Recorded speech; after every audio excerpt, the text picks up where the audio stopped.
So when we compared the OnePlus 13 to the iPhone 16, it was an easy win for OnePlus. And I know that the real battle for the OnePlus 13 would be with Android flagships in the same price class. So it's time to do it. Let's compare the OnePlus 13 against the vivo X200 and the OPPO Find X8. All these three phones are available under rupees 70,000, and I'm sure that you all are confused as to which one should you consider. Well, I'll make that easy for you. Watch this video till the end to get your answer. And if you're watching me for the first time, I'm Ershad. You're watching Trakin Tech English, your destination for detailed, incisive gadget reviews. Now, talking about the design, the one thing interesting about these three phones is that they all three use silicon carbide batteries. Now, why am I talking about silicon carbide? Because silicon carbide is new battery tech that helps make denser batteries with larger capacities. And because of this, phones in 2025, especially flagship phones like these, are slimmer and lighter. The in-hand feel of all the three phones is fantastic, but what I particularly like about both OPPO and vivo are the fact that they're not as slippery as OnePlus. Now, OnePlus and vivo have slightly curved designs, like for example, the rears are slightly curved and the corners of the display slightly curved because it's a micro quad curve display. But with OPPO, what you get is a flatter, boxier design compared to the more curvier design of the other two. Now, we've got a huge camera module on all the three, but the symmetry has been very well proportioned on the OPPO compared to OnePlus. One of the reasons why a lot of people are not liking the OnePlus design is because the camera is off-centered and then there's like a lot of elements happening around. If you ask me, the asymmetric look sort of is working for me. Also, one very important thing to note is the fact that the OnePlus is the only one of the three that comes with a vegan leather variant, and this is a micro texture vegan leather variant, so it's like extremely premium to hold when you hold it in the hand. Plus, OnePlus and OPPO also, for that matter, have a bunch of first-party accessories that help it connect to like actually magnetic wireless chargers, just that it's, obviously inspired from MagSafe of the iPhone, which is why I said MagSafe. Now, OPPO and vivo come with only glass back variants, and the problem with OPPO is that you get Corning Gorilla Glass 7 eye protection on the rear, and that's like proper mid-range glass and not like flagship-grade glass protection. Now, all three phones come with proper IP69 rating and IR blasters as well, which is nice. However, there are two key distinctive advantages in terms of functional elements on OnePlus and OPPO. One is the fact that both of these phones have the alert slider, and secondly, both these have USB Gen 3 ports, basically with OnePlus having Gen 3.1 and USB 3.0 on OPPO. Vivo, on the other hand, doesn't have the alert slider nor USB 3.0, it's USB 2.0, which is definitely a letdown. So overall, if you look at it with respect to looks, I think they're subjective. You can pick whichever one you like, but with respect to functionalities and the kind of glass protection and all of that you get, I think that OnePlus does it better.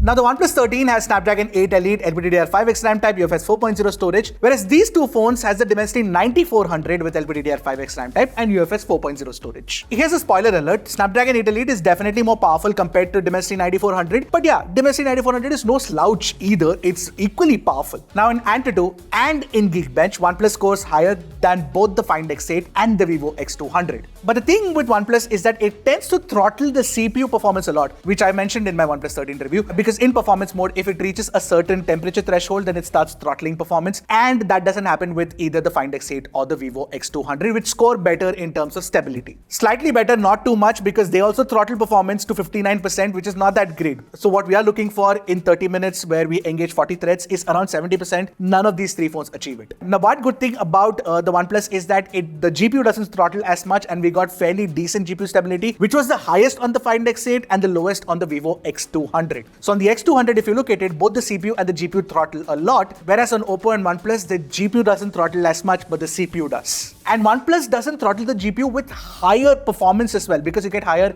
average FPS and best loop scores compared to the other two. Now, both Snapdragon 8 Elite and Dimensity 9400 support ray tracing as well, but even in ray tracing performance, OnePlus does it better than both Find X8 and the X200. We also played Genshin Impact on all the three, and OnePlus's performance was the best. We got 60.2 FPS, average FPS, which is fantastic, and the temperature didn't cross 40 degrees either. In fact, it was very low, which is nice. Now, the other two also do come very close to 60 FPS. You get 59.9 and 59.7 respectively on the Find X8 and the X200. And both are also under 40 degrees, which is pretty good. But the thing is that actually Genshin Impact is not impacting performance as much on these processors. But if you were to play even more graphically intensive games like Grid Legends or Wuthering Waves, then the Snapdragon 8 Elite would be the best pick, which means the OnePlus 13 should be your gaming phone of choice between these three. Now, all the three phones have big displays, they've got AMOLED displays, and they're fantastic displays by default. But we've been testing them side by side, so let me tell you which one does it better and give you like a ranking by the end of this section. Now first things first, all these three phones can get equally bright outdoors. There's nothing to tell the three apart. They're pretty good. But with respect to HDR gradation, we noticed that Vivo does it better than both OnePlus and OPPO. Now when you look at the color accuracy of these three panels, we tested it with SDR videos, and what we noticed at like closer inspection was that OPPO was slightly better compared to OnePlus and Vivo, but then again it's like a marginal difference, so we are not really picking a winner out here. But when it comes to haptic feedback, OnePlus does it the best. It's got excellent haptic feedback, and OPPO's haptic feedback is also very close to OnePlus but not as good as OnePlus, and Vivo is not good at all compared to OPPO or OnePlus. Now where OnePlus and OPPO have an edge over Vivo is in the support for Dolby Vision on Netflix. In general, just the panels support Dolby Vision, which is damn good, and Vivo does not. But yes, Vivo did have better HDR gradation while watching YouTube videos. Now another advantage on OnePlus is the fact that it's a proper LTP of panel, which is not on OPPO or Vivo, and because of that you've got the most power efficient display of the three on OnePlus. Now the panel types are slightly different on all three, by the way. So what you get is a micro quad curved panel on OnePlus and Vivo, but OPPO goes for a flat panel, and that's generally preference based. I mean, micro quad curve is also pretty good, flat is also pretty good. So yeah, that depends on what you prefer. But with respect to the glass protection on top of these three, the OnePlus 13 has ceramic guard, Vivo has shot sensation, and OPPO has Corning Gorilla Glass 7i, which is the weakest of the three. So I would probably give first marks to OnePlus and then shot sensation and then of course OPPO. So overall, with respect to all the aspect of the display taken into account, I think OnePlus comes out on top, followed by OPPO and then Vivo. Oh, by the way, another advantage on OnePlus is that you get an ultrasonic in-display fingerprint scanner, which is of course more expensive compared to optical in-display fingerprint scanners on OPPO and Vivo. Now with respect to the sound quality through speakers, OnePlus does it better, followed by OPPO and then Vivo. Take a listen to it for yourself and let me know what you guys think.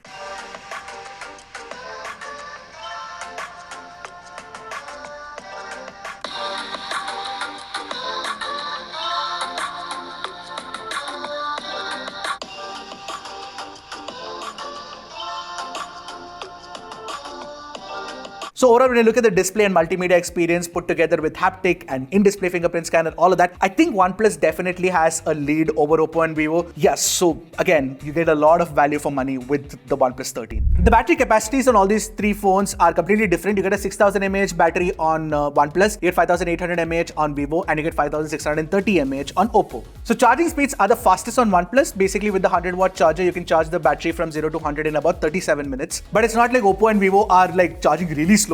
They also charge very fast. You can get a full charge in about 40 minutes on both the phones at 80-watt speeds on OPPO and 90-watt speeds on Vivo. Now let's talk about the battery life. Battery life is actually good on all the three, but OnePlus is the best of all the three. You get about 8 hours and 30 minutes of screen on time on similar usage, where Vivo gives you about 8 hours and 15 to 20 minutes of screen on time. So it's not too much of a difference. If you like do a little here and there, then you might get 8 hours 30 minutes with the Vivo as well. But with OPPO, the screen on time goes down to 7 hours and 20 minutes, which is kind of a huge difference. So OnePlus would be our first choice when it comes to battery life, followed by Vivo and then OPPO. Network connectivity on all the three phones is good. You get ample 5G bands, so you can take them, to any international location, and all the 5G bands should work, shouldn't be a problem. Apart from that, you also get support for Wi-Fi 7, Bluetooth 5.4 and NFC. So all of these are important parameters that we expect from a flagship phone that's available on all the three. Another advantage on OnePlus is the fact that you get support for 5.5G networks, which was recently introduced by Jio, and apparently the throughput is 10 times that of 5G, which is something we haven't tested yet. I really want to.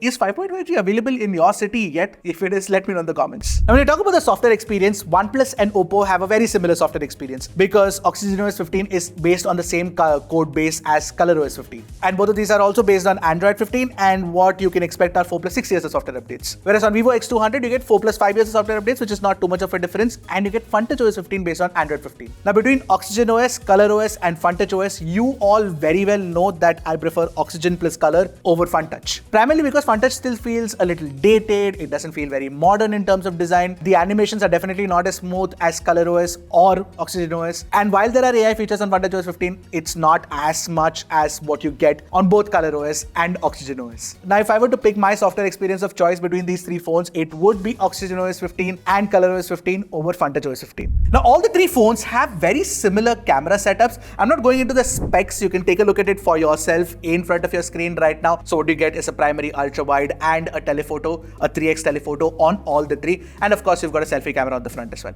obviously. But what matters are how the cameras are tuned and Let's jump into that right now. So the largest sensor on the primary camera of the OnePlus 13 helps it capture more details compared to the Find X8 and the vivo X200. Between the Find X8 and the X200, what we noticed is that the X200's algorithm is over sharpening things a little too much. Now, when you take a look at the 2x samples, I think again the results are very similar. OnePlus is better than OPPO, which is better than vivo. At 3x, when the telephoto camera kicks in, OnePlus and OPPO deliver the same amount of details since they use the same LYT600 sensor.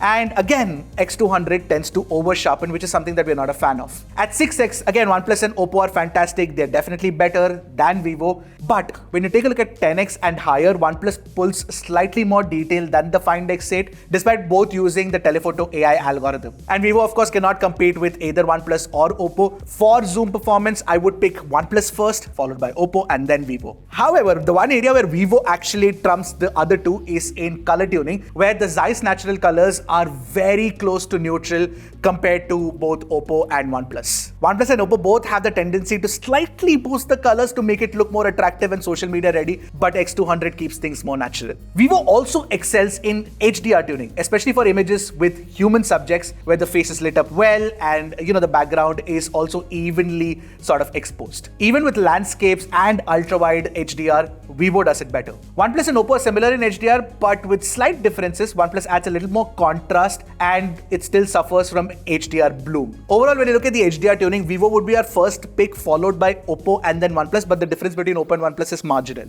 Now with the primary camera, we also shot friends and family, and when you're looking at skin tones, vivo gets it right once again with the Zeiss natural mode, but the skin tones are closest to what we saw in real life, of course. And when it comes to OPPO, it tends to brighten the skin tones slightly, and OnePlus tends to sort of make the skin slightly red. For portraits at 1x, which is a zoom level that I would never take portraits at, but if you want to, then OnePlus does it better than OPPO and vivo. At 2x, I felt like vivo's portrait mode does it better than OnePlus and OPPO, primarily because the edge cutout is pretty good and you've got a natural bokeh as well. However, at 3x, what we notice is that OnePlus's 3x camera's quality actually so good that it captures more details compared to OPPO and vivo. And more importantly, it's got a great depth mapping going on. Now, while OnePlus is great for portraits, I think it's better than OPPO as well. However, if I had to pick one phone for portrait photography, it would be vivo. Primarily because you get all of these Zeiss lens simulations, and more importantly, you've got like multiple focal lengths as well. And you also get the option for 35mm and 100mm. And these are traditionally how portraits are shot at these focal lengths using, prime lenses that are available at 35mm. So yeah, vivo is better for portrait photography compared to the other two. Low light performance on OnePlus is definitely better than OPPO and vivo. OPPO comes in second and vivo comes in last, primarily because OnePlus has the brightest scene and it also captures more details, which is something that I didn't think I would say, because OnePlus's low light photography hasn't been that great, but compared to these three, yeah, it does a fairly decent job. The ultra-wide daylight shots are similar on both OnePlus and OPPO, with OnePlus having more finer details. Vivo doesn't capture as much details as OnePlus or OPPO, especially in ultra-wide. Color sense consistency between the lenses is better on OnePlus and OPPO as compared to vivo. Vivo tends to brighten the colors on the ultra-wide lens versus the primary. Low-light ultra-wide images are good in all the three, but vivo manages to pull slightly more details from the shadows.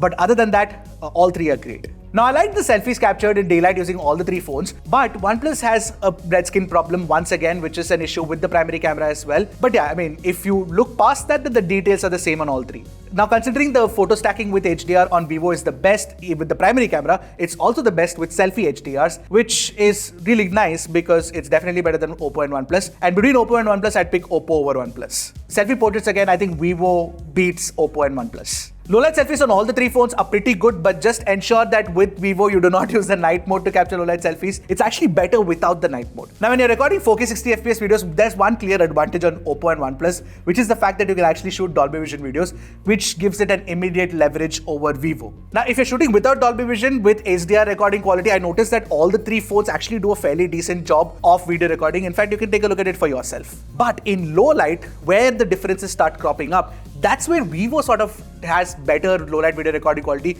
even more so than OPPO and OnePlus, primarily because it captures way more light.